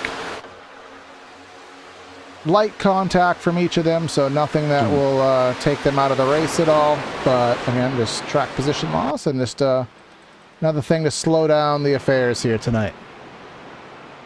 Yeah, not ideal for them as they go through. And the drivers, they're going to be feeling antsy at this point, I would say. They all know, we're getting near the end. We're lap 63 of 85, so we're approaching that 20 to go line. And 20 to go is usually where you start to see drivers get a little more sort of amped up, really kind of ready to go. So just keep your eyes on them as they run through, and everybody's just going to be looking for, more and more to come along. I think the IDGAF factor just gets dialed up. That's what usually happens, and gets turned up to for what? Gets turned up to the maximum here, and then ultimately what happens here a lot of times, I'm not saying in triple bypass, but in Talladega is, it takes a full lane to make a move. And you see about 85% of a lane, and you say if gap car, and you try to squeeze 85% into a gap that is not there. And that usually causes issues, but hopefully these drivers do not do what they do in iRacing official sessions, and we can get some solid racing because we still have, what is it? We've already done our through the field, but we still have 26 drivers on the lead lap. My Little Pony still in the pits. And pull up the graphic here, has already used the repair. Maybe on a tow. No, he's only been in the pits for, how long is it? Hopkins has been in the pits for a reasonable amount of time, so as long as it's not a tow, he'll get back out there. And again, anybody in the race really has a chance to win. You never know when that wreck's going to come, and especially if that wreck happens on the last lap, Brad, where cautions are turned off. We've seen guys go from 20 to first in the past. Yep. Anything is possible. Again, I called this a lottery ticket, or a lottery track where you should purchase a lottery ticket if running through when we interviewed Tex, because here's the thing, you kind of just roll the dice and whatever happens there's no real indication for what can go right, what can go wrong. You can go last to first, you can go first to last, you can go second to third, and that be all you get. It's just, that's the nature of these tracks. It's a very up, down, all the way around, and we're going to see it again later in the season when we go to Daytona, because we'll go to Daytona. That's the first round of the playoffs all the way July 27th. Sounds a while away, but really, it's not that far away. Yeah, exactly that here, and I can't remember the year. I know Andre would have it on me. Maybe someone as the statistician here. There was a race here in the playoffs. I want to say it was 2012. Michael Waltrip, Tony Stewart racing, they're all 4 wide last lap coming into turn number 3. Literally everybody wrecked, and then Jeff Gordon went from about 17th to 2nd in one corner because he missed the wreck. I mean, that kind of stuff does happen. We don't have that many cars to cause that much level of chaos, but if you're in it, you can certainly win it here. We'll kind of divulge our caution count a little bit later for the sake of entertainment, but Brian Dickens leading this thing through. Matt Robinson, he has led quite a few laps. He is in the 4th spot. Who else has led a lot of laps? That is Matthew Alaka. I want to say he won the stage, if I'm not mistaken. Currently back there in the 13th spot. Who else has been up front? Of course, McClendon currently in 7th. Remember, he started on the pole tonight. Yeah, and the thing is, too, again, this is a track that settles in. Even if you are the points leader, if you are the best of the best, it doesn't always matter. It just means you might be a little bit wiser to when to push, when not to push, what lane to pick, what to do. But, there's guys here. William Emmert, that 405, is really impressing me because he's just kind of been up in the front, kind of quiet the whole time, but up in the front. I wouldn't say quiet because obviously you've had the great debate on the ice cream flavors and finding the ice cream flavors, but has been up in the front and has really been in the right position just to be where it matters when it counts. We're going to be coming in 20 to go when we take the green, and I mean, if you can sit there and not be in a problem, and if he's still there, I'd say when we take the white flag, don't be surprised to see that 405 cross the line for the win. Exactly that. So we'll take an eye on that as they head down the Alabama Gang super stretch here. And it's worth noting, just, we're under caution. We get some time to kill here.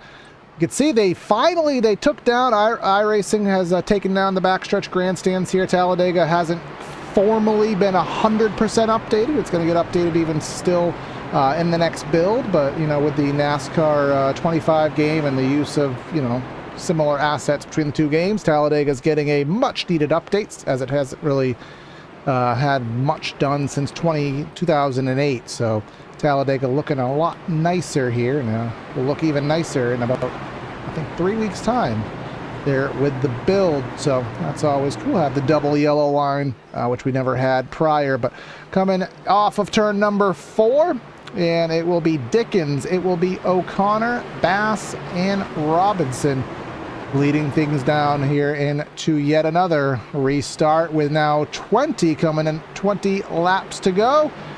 Who is going to be the aggressor? Who is going to survive? Who may end up on a rollback? We'll find out all those decisions together. The All-Star 85 in its waning stages. Let's try it again. Barney has the green flag. Tex Nichols telling us in YouTube chat, drivers are already talking about aggression about to go up. Ward Fisher saying he got a black screen, and that is why he was out of the race and had his spin that he had. He didn't even know who hit him. He knew he had a hit. Let's see, though, who can persevere through, who can get away with the runs, who has the aggression, who has the smarts, who can keep it cool on 125-degree track temp as they come through around down on the back stretch. Everybody keeps it together. Down into turn 3 we go, and O'Connor and Robinson, they want to get away from the field. Look at that. Now they're just tag teaming once again. That outside lane, Emert has the lead of that outside lane along with Kyle Dewey. Dewey was involved in a wreck earlier, but again, since has recovered. I think I see some damage, if I'm not mistaken. You can see there on the long shot, Elton Wu in that Reese's car just behind Dewey, and I saw some damage to that car, so interesting to see if he gets that fixed via a repair. But he's obviously hanging through in the draft, still has the repair in his back pocket if he so chooses to use it. He may be able to draft, but if you have that kind of damage there, Brad, you might be able to draft, but what you won't be able to do is pull out a line and make serious moves with that kind of concave nose right there. Well, what's bad is that for Wu, he may not even know that the front end is damaged like that, honestly. It may be so minor to him that he may not be aware of just how significant that is. But, I mean, looking at it, it looks like my first car when I rear-ended my dad's truck with the ball hitch on the back. So, just saying, not always ideal. Excuse me there. Not always ideal to be in that position. Not always. It's not always ideal to be in that position, but that's where he finds himself. Who, German though? That's one accent I will not go into. I got no German. German 9? What? I have no idea. Anyways, 9 means no in German, Corey. Anyways, back to A racing. number? I mean, English is hard. Never mind learning another language here. I only know a little bit of Spanish at best, which we don't have Mexico City on our schedule, so I don't have to know any of that. But up front, again, you'd think they were teammates the way they're working together. 119 of O'Connor, Matt Robinson, Dickens, all trying to make it a trio up front. You know, you can tag team tandem, tag team trio. Haven't quite seen that before, but that's what they're trying to do. And then here comes the rest of the pack. We go back all the way to approximately the 27th position, and we're wrecking again. And another caution out, 17 laps to go here. I see a You see what wheel. I see? I see a car that is absolutely needing to go to a scrap heap there. That 809. What in the world? I haven't seen damage on that like that in a car in a long time. Words are hard. English is hard. Is that a hardware failure? That was a hard lick, which Andre did research as to where that saying came from. I don't quite remember where it was, but either way, look at that 809. That is Oliver Turan behind him. A checkup. Yeah, checkup gone bad. And yeah, Oliver Turan just Turan right into that back bumper, but not due to really any intent, just due to the checkup. I mean, yeah, that's... Unfortunately, it looks like just everyone checked up there because I think that was Emmert who kind of drifted low in lane. And then, yeah, that doggone, that was a shove and a half. And then somebody decided to go lawn mowing after the fact. But, you know, if a lawnmower and a little bit of a damaged front spoiler is what helps you get through the rest of the day, might as well do it. 16 laps to go here.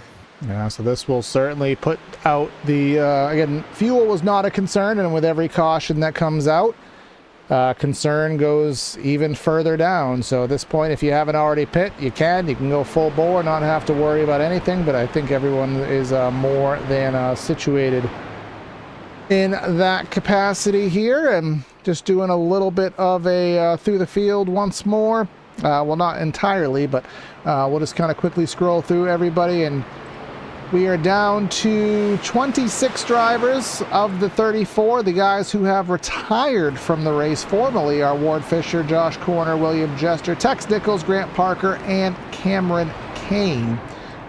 Keaton, you can see, he went from done broken to done fixed, and pulled that backup car out faster than anybody did even at the 2001 All-Star race. And he's ready to plow through the field, which, if you think of it in this context, Brad, you got a guy with a fast repair, just got the car fixed, was running up front, well, mid-pack. Now he's dead last, and now there's 15 laps to go. He's going to want to go through the field so fast, hopefully he doesn't wreck the thing again. Yeah, that's going to be... Man, he's going to be one to watch, honestly, going through. I think there's a lot of drivers, though, that are going to be ones to watch, all things considered. Lots of drivers in lots of good positions here. I think we'll go green with 13 to go if I had to make a very educated guess here as we go around. And, you know, with 13 to go, I think that'll be a good position to find themselves. And we'll see what happens here for them as they run through. Pace car running through. And, you know, I wish we could drive the pace car in iRacing. Yeah, the pace car was the first ever AI that iRacing implemented. Basically runs on a pre-dictated line at a pre-dictated speed. That's why you'll see some glitches every now and then there of it kind of hitting the wall, or it'll take a hairpin at like 100 miles an hour because it doesn't know how to dynamically pace itself. But iRacing has allegedly hired a new race control guy and may be fixing that. So you pace car snobs, you might even get multiple pace cars on road races for multi-class races. Would you ever believe that'll happen? But we have manually shorten the caution to now, so we are 1 to green right now. I didn't think you were allowed to do that anymore, but apparently yeah, I thought they patched it where you can't go 1 to green on the same lap, but I'll take it. Gets us going back to racing faster, doubled up, stacked up, ready to go back. Green flag racing here, not going 2 to go. We're trying to maximize, and A, we're on a timer, and B, we're just trying to maximize how many laps we can finish this race with. Yeah, that's, you know, I think that's the one thing, too, with Triple Bypass. They recognize this is a Sunday night. They know that Monday is coming up, and obviously everyone has to get back to work. So they try to respect everyone's time with that and do a great job. But we'll be back to green here, coming around through the Geico restart zone, and we'll get things green. We'll try this one more again here as we'll come to 14 laps to go here in the All-Star 85, and let's get on the loud pedal one more time.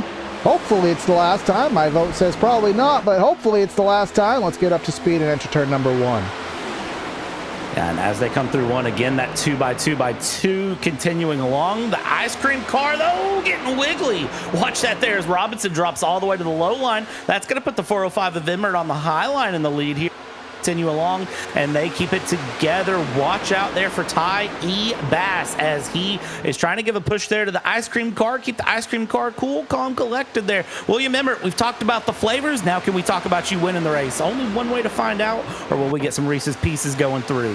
Now we'll see what happens here as Ty falls back a little bit here, and Elton Woog in that slightly damaged Reese's automobile just behind. Big move out to the outside for Bass, maybe to get a little bit of a pusher. Maybe he's just looking for some fresh air into that automobile, but either way, pulls back in line. They are snaking all about, Brad. That makes me nervous because they're snaking down, and now they're going to get that third lane going. Who's going up to the top of the track? It looks like it's going to be Bass, and that's going to put Woo with that damaged car in the middle. 91's not going to want to push Woo because he ain't going to go anywhere with that damaged Reese's car.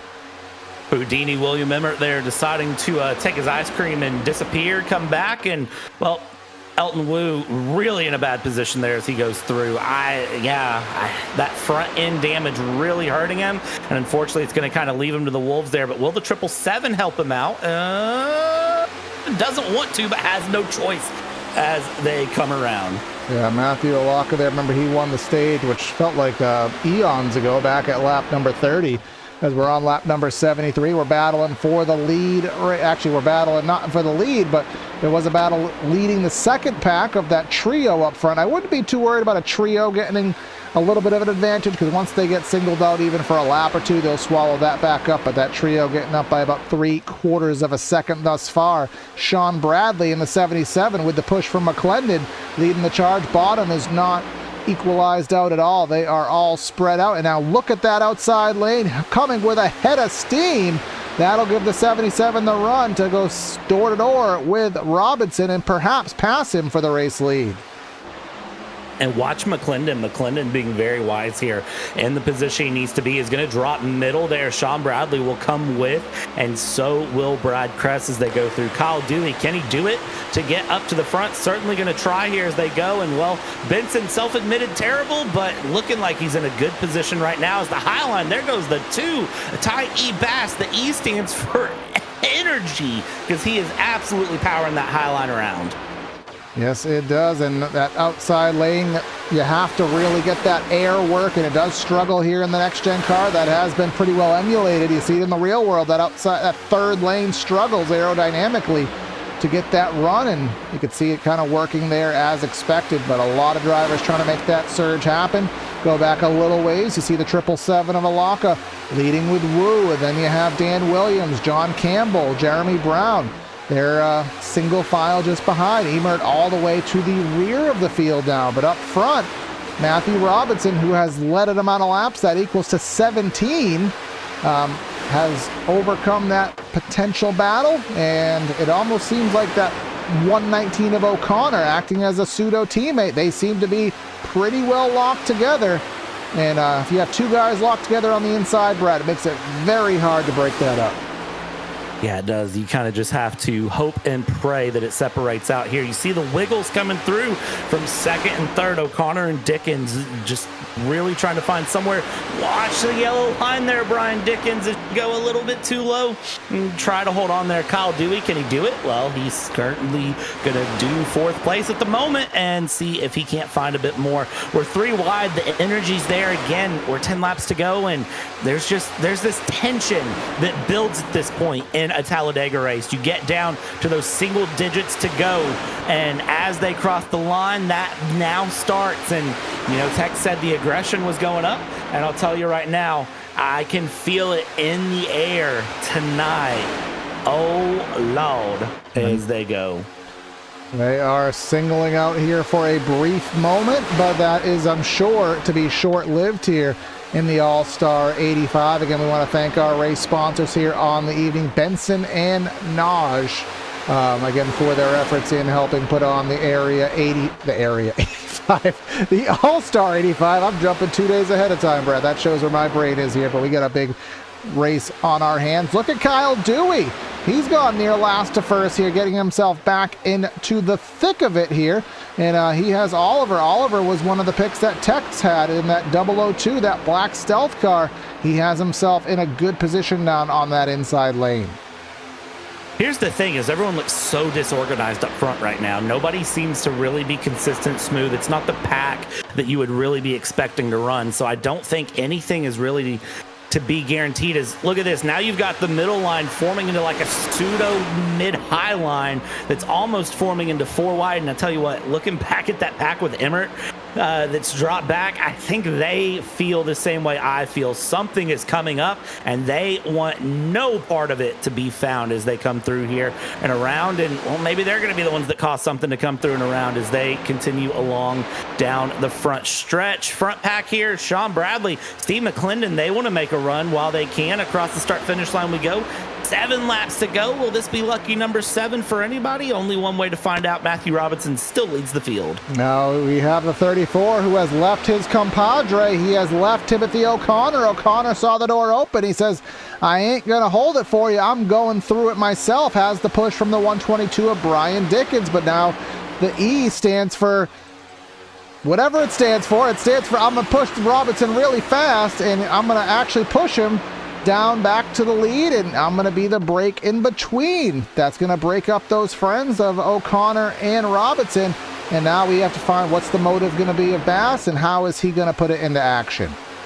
Well, I'll tell you right now, that 002 flop into the high line while somebody's trying to flop down is not the way to go. Watch Chad Bear there, almost taking it 4 wide, probably taking it 4 wide, does take it 4 wide, as the 12 there still trying to find his footing as well. Oh, contact. Continue along.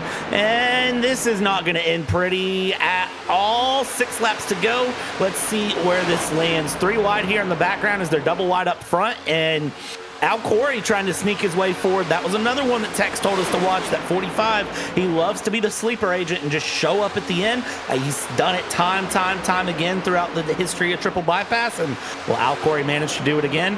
He certainly looks like it. Well, he's going to try to engage Cindy Lauper mode and I guess try to go up front time after time. But if he's going to do it, 17th to 1st in 6 laps. I know Dale Sr. did it, and Dale Jr. went 6th to 1st to get the victory in the Pepsi 400. But the All-Star 85, that challenge is going to be a little bit harder. But as you can see here, start of the field, top of the lineup with 5 laps to go, about 12 or so miles left in this race, and things have singled out. I think everyone kind of knows what the limitations of the draft are, what they are capable of, and you don't want to lose spots, Brad. That's the fear at this point. If you make that aggressive move, maybe you lose that 3rd and you fall back to 20th. But if you don't make the move, then you'll always wonder what could have been. Yeah, it's one of those give and take sort of things, and it's always interesting to see where it comes out. You just have to sort of watch and wait and see what happens. It's so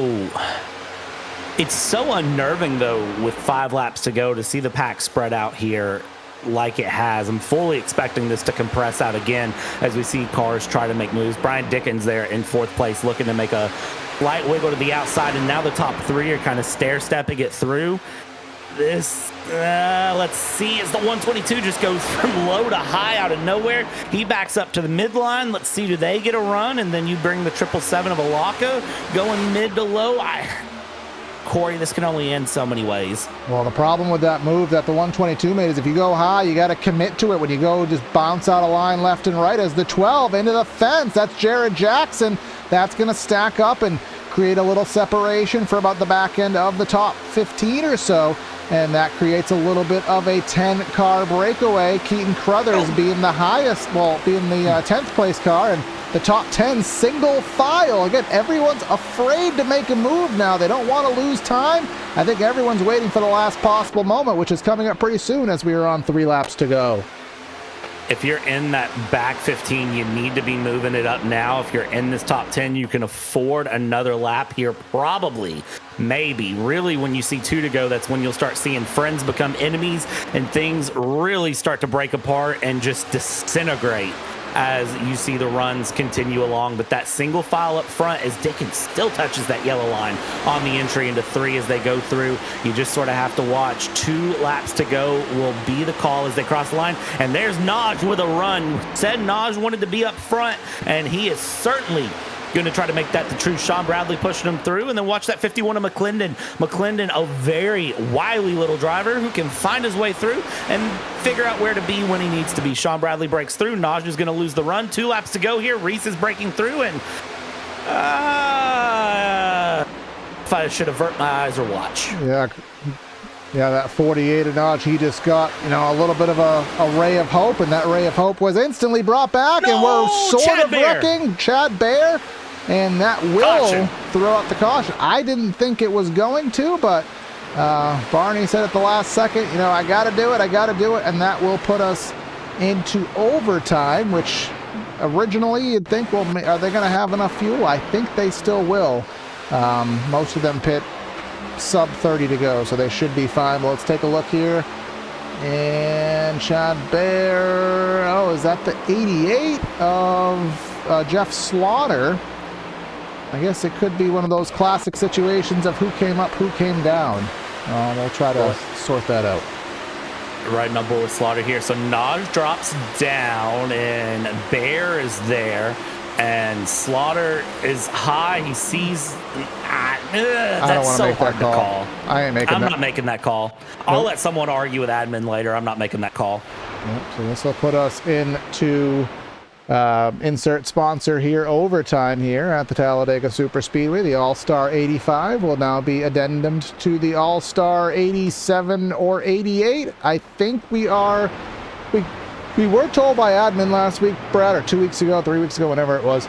I think they said there was 2 or 3 green white checkers. I know Al Corey 3 attempts. So the All-Star 85 could go as far as maybe the All-Star 95, which I don't think any of us are hoping for. We want to get this sorted out. But interestingly there, Brad, again, they single filed out, and I don't know if much would have happened. I don't think everyone could have made a move at the same time. So Robinson's looking pretty right now, but at the same time, now they're going to be doubled up. Now they're all going to be, stacked up in a bigger wad, which makes things more unpredictable. So it's going to take them until the exit of turn 2 to even really get momentum going to sort of find things out. And the first thing they're going to want to know is who's the friend, who's the enemy, who do you have to help, who do you have to hurt? And that is going to be really where it comes through. So we will not know until the entry of 3 who really has a chance at the win. And even then, it'll be the exit of 4 on the final lap that really shows us who's going to win, who's going to lose. And even then, they'll come through the tri-oval, and that might change again. So welcome to the lottery. Welcome to, I don't know, if you're a Dungeons & Dragons fan, just roll a D20, see what hits, and that might be your thing. Yeah, I got no idea what that means. But what I do know, just for the sake of transparency with our fans, is we are hitting the latter end. In fact, we are in effective overtime as it stands from a broadcast agreement perspective. So we will interview the winner.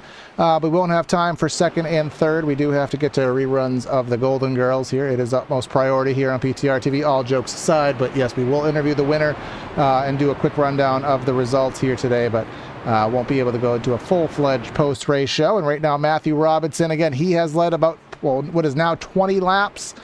And his compadre, Timothy O'Connor, if they take the lines that iRacing provides them, they're going to be first and third back to where they want to be on this restart.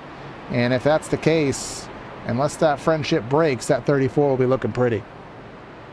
Yeah, it's going to be really interesting to see where they land on their side. Let's watch and see how the 34 and the 2 do here. I don't know. I really don't know at this point who to say could win, could lose. Somebody could dump somebody for, I don't know. They could sneeze and it could just go south. That is the most terrifying thing ever. Sneezing while driving, that is up Horrible. there with like Hate it. being on the 35th floor. Well, that's just me. I hate heights. But if you told me to be on the 35th floor of like a building or to sneeze while driving, I'd rather take my fear of heights. I cannot stand sneezing while driving. Especially if you're like you're coming into a red light or you're in traffic and then you just lose that 1 second because you can't sneeze with your eyes open. I think it's biologically impossible to sneeze with your eyes open. Just think, Corey, you know my full-time real-life job. You should... Someone pop a goo. Someone pop a goo. Can you sneeze with your eyes open? I think Mythbusters tested that, and the answer was a definitive no. It's like your body knows your eyeballs will come out of your skull, so... I don't think they'll literally come out of your skull, but I think it's just like a reflexive response because the muscles in your, like, sinuses contract. Anyways, that's a podcast topic. We need to make a PTR TV podcast. Let's table that for Q3. Yeah, let's do. And it's also, we haven't done our caution count. Again, we have all ability to track the cautions live on the ticker, but we don't because it's more fun to guess. Being said, Brad, I'll let you guess first. 7? I'm going to be less optimistic. But I'm going to go, I don't want to Price is Right you and just say 8, but I also don't think it's less than that. So I'm going to break the rules and reluctantly agree with you. I'm going to say 7. Ah, crap. I should have said 8. 8 cautions for 24 laps, which at a plate track is a sizable portion. We've said 17 lead changes and tie E. The E stands for, can you have a letter of the alphabet that has more words that go in it? E stands for ever so fast, as he has the fastest lap of the race. E stands for, according to Andre, you can sneeze with your eyes open. That is exactly what just got confirmed. E stands for, according to Andre, you can see. Where was the word that started with an E there? But either way, doesn't matter. It does not matter. But what does matter is a restart that very well may be the last time. Remember, if we get to the white, as I always say, if we get to the white, we will get to the checkers unconditionally. Doesn't matter how many cars are upside down or backwards or flipping. If we can get to the white, cautions are turned off on the white on the last lap of the race. But we're in the restart zone, getting ourselves underway for the All-Star 85 finale. We are in overtime. Let's see if we can go and complete these last 2 laps. Trying to get things wound up early, and they're already wiggling it through. JC John Campbell trying to peak a little low there, but up on the high line, it is hold it as steady as you can. Ty Ebass trying to find a way through there on the high line. Brian Dickens trying to tack through as well. They've already split it 3 wide. We haven't even gotten through the exit of 2 as they go through. Matthew Robinson just wants to hold that high line. Kyle Dewey, can he do it? Can he get the win here? Well, he's going to certainly try. He's down low as they come through into 3, and these front 2 are going to try to break away. They're going to try to break away, which could be a good thing, could be a bad thing, because it'll allow the rest of the field to get a huge run that they'll have to defend against. But again, they've been working together all race quite favorably. We look as though we're going to make it. Barney has that flag in hand, and we're going to go 1 lap to go. Sponsored by We Don't Have a Sponsor. Can we finish this thing through cleanly? Let's see, 34-119, or will someone come from the back? I would fully expect a run from the back there. That 77 of Sean Bradley, that number 51 as well, has looked very fast today. Watch them as they go through. Those front 2 get a little out of each other, and let's see what happens here as everyone's going to tag in 3 wide as the name. O'Connor is the game, and can O'Connor find a run? Well, he's going to go up high, squeezes Sean Bradley. Sean Bradley goes all the way up. McQuinty comes low. There's a dump and run, and no! Hold on to it while you can. They all save it. Now Jared Jackson came out of nowhere, has the momentum from the big slowdown. He's going to go to the outside of the raceway here. He's going to have the run. He's going to lose it. Kyle Dewey in second. Car to the inside. I don't think that'll be legal, but now to the outside. Here comes a run. Here comes some contact. 34 is going to slate turn him, but it's still not going to matter. Kyle Dewey wins in an absolute cluster of a finish. And cluster is an understatement, my Lanta. I said, Kyle Dewey, can he do it? And, well, Kyle Dewey did it. We'll get one quick replay, and then we will head in. We can't really catch all this here because, again, we are over our agreement here with admin on timing here. But you can see car to the apron there, and going up. There is the 33 coming to the line. There's contact, and I think Robinson didn't like that contact. And either way, it put the number 33 in a favorable position, and a favorable position being down there on the flat. So we will quickly go through our final results, Brad. I'm not even going to read them all. We'll just quickly scroll on through them, and we'll start our post-race show here tonight. We said Kyle Dewey, can he do it? And he did it. Matthew Robinson second, Jackson, Alaka, Bass, McClendon, Bradley, Williams, Benson, and Dickens, your top 10. And the rest of the results will scroll by as follows. There's Al Corey there. Couldn't do that magic that was spoken of. Chad Bear, race sponsor there, John Crutchley. And then there is our series sponsor, Tex Nichols. Had a poor day here today. A lot of bad luck, but who didn't have bad luck? Brad, you are with him, and that's going to be Kyle Dewey in Victory Circle. Kyle Dewey with the burnouts. We said, can he do it? And Kyle Dewey did it. Started 23rd, finished first. Kyle, how's it feel?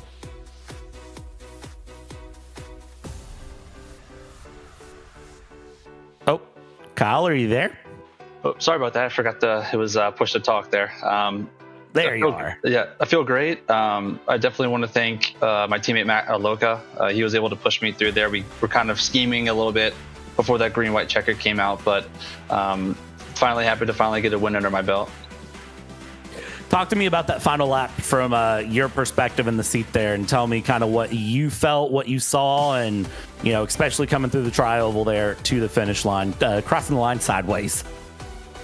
Yeah, I knew going into the final turn what me and Matt were trying to do. As long as we were to clear the lane above us, I think we had a really good shot. But then they started crashing above me. I was just pretty much just holding on for dear life. Was able to avoid that, and then I had Matt follow me from going into the tri-oval to get that momentum. So it feels great. Man, it was really fun to watch, and I got to ask you, first win under the belt, how do we feel about the rest of the season? You think we're going to see more? I really hope so. I recently bought some newer equipment, so hopefully I can get a little bit of more speed under my belt. But overall, just getting the first one is the hardest one to do, and hopefully the other ones come a lot quicker. Absolutely. And Kyle, before we let you go, anyone you want to thank, anyone you want to shout out, the floor is yours. Yeah, I want to give a shout out to, like I said, my teammate Matt Aloka. He really helped me out there. Everyone at the Triple Bypass community, really great community if you're looking for a place to race. These guys are really the best. And shout out to my family that's watching, my dad and my cousin and all my friends. Awesome, man. Congratulations on the win, and hopefully we'll speak to you more soon here as the season goes on. Yeah, thanks so much. All right, and that is our race winner here. And I want to thank everyone for tuning in. I want to thank our sponsors here on the evening, Benson and Naj, for helping put on today's All-Star 85. Make sure you like, share, comment, subscribe, have some fun. We're very close to 1,700 subscribers here on YouTube, and we'd like a little bit more help from you if you have not already done so. And, of course, on Facebook, do the same. Any final words here, Brad, before we scoot out of here? I told you, a lottery track. I said what I said, and Kyle Dewey, he did it, Bob the Builder style. All right, Bob the Builder, can he fix it? Well, Kyle Dewey, he sure can. So that is going to be Corey and Brad signing out of the booth. Have a great night, and we'll catch you next time.